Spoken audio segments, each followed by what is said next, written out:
Bonsoir. Dans cette nouvelle thématique qui est donc notre 7e leçon, nous allons parler des dispensations. Comme il est écrit dans le livre des Éphésiens, chapitre 3, le verset 2, « Si du moins vous avez appris quelle est la dispensation de la grâce de Dieu qui m'a été donnée pour vous. » C'est que Paul écrit aux Éphésiens. En fait, c'est quoi une dispensation? C'est une période de temps pendant laquelle Dieu a une attitude particulière à l'égard de l'homme vis-à-vis du péché et de la responsabilité de l'homme.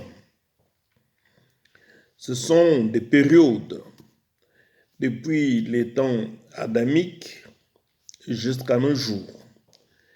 Nous allons compter à peu près 7 à 8 dispensations. Et pendant une dispensation, l'homme est éprouvé dans son obéissance à l'égard d'une révélation particulière de la volonté de Dieu. La première dispensation est celle de l'innocence. Adam et Ève ont été créés innocents. Je vous ai dit la fois passée dans notre leçon que le serpent a été trouvé dans le jardin d'Éden. Adam et Ève sont créés innocents.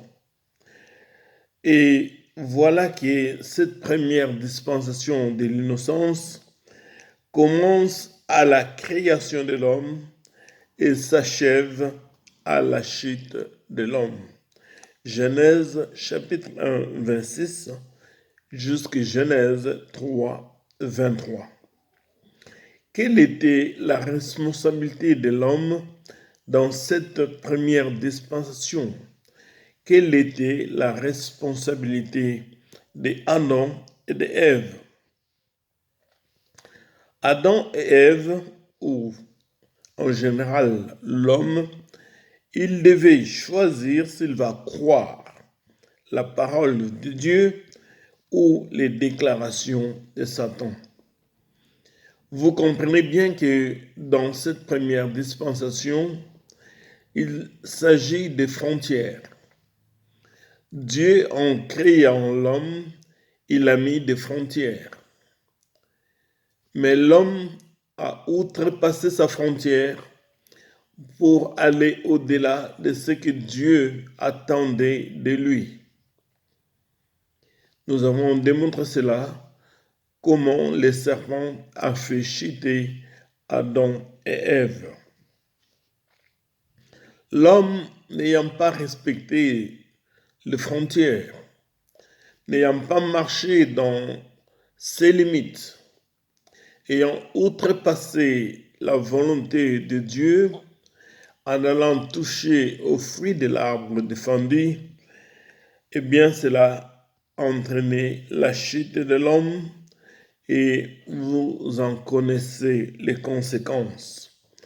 L'homme a choisi de croire Satan plutôt que d'obéir à Dieu. Le jugement est venu sur l'humanité. La Bible dit, le jugement était aussi sur la terre et sur Satan. On voit que l'homme a besoin d'un sauveur et la promesse d'un sauveur est donnée. Dans cette dispensation de l'innocence, nous voyons que l'homme, même étant innocent, dans son innocence, il accepte de choisir la voie de l'ennemi, le diable. Cela nous ouvre donc à une deuxième période, une deuxième dispensation qui est celle de la conscience. Cette période commence depuis la chute de l'homme jusqu'au déluge. Genèse 3, à 7. La responsabilité de l'homme, choisir entre faire le bien et faire le mal. Ici, l'homme est déjà conscient. Il sait le bien, il connaît le mal. Il vient de chuter dans le jardin d'Éden. Il est même chassé. Et comme il est chassé, il est conscient. C'est son choix. Il a refusé d'écouter la voix de Dieu. Il a entendu les mensonges de l'ennemi, le diable. Mais même dans cette dispensation de conscience, l'homme choisit de faire le mal.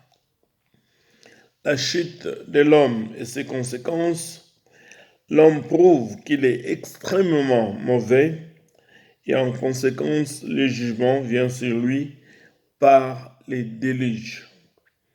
Dieu manifeste sa clémence en sauvant 8 personnes pour commencer une nouvelle dispensation. Mes amis, nous venons de voir 2 périodes. La première étant la période de l'innocence, la deuxième étant la période des consciences. Vous voyez que l'homme, même quand il est innocent, il choisit le mal.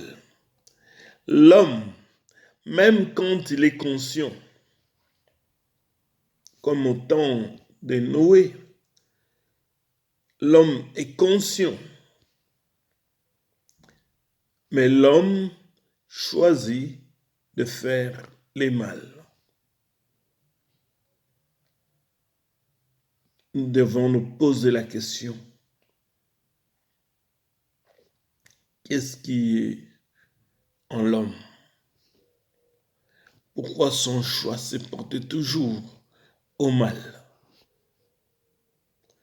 Eh bien, cela nous ouvre la voie à la 3e dispensation dans la 8e leçon.